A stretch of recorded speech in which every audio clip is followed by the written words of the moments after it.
Il reste environ un mois avant la maturation du raisin. Dans les vignes, le gros du travail appartient donc désormais au passé. Seule incertitude maintenant, la météo. Une météo que Jérémy Moura scrute donc très régulièrement.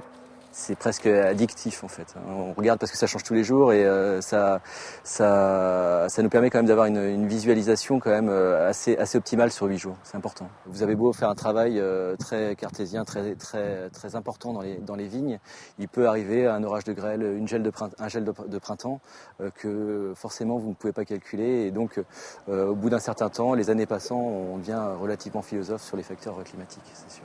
Place donc maintenant à la véraison, période où le raisin change de couleur. À point, les grains seront dorés pour les blancs, noirs pour les rouges et les rosés. Ça commence à venir.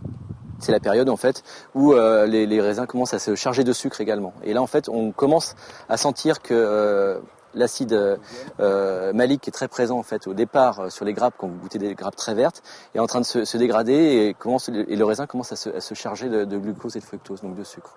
Donc voilà, ça avance. On est dans la dernière ligne droite, mais encore une très longue ligne droite. Durant les quelques semaines qu'il reste avant les vendanges, c'est essentiellement la nature qui vient accomplir l'œuvre du vigneron. Il faudra donc patienter encore un peu pour voir aboutir un an de travail. On compare souvent notre métier, nous, Moura, à une écurie de Formule 1, parce que en fait, c'est plein de petits réglages qui vont faire que, à la fin, vous avez vraiment une voiture de course qui fonctionne bien. Et c'est plein de petites choses additionnées qui font qu'à la fin, on aura un vin qui peut être hors norme et qui peut se distinguer. Réponse peut-être dans quelques semaines, avant de recommencer à zéro, comme chaque année.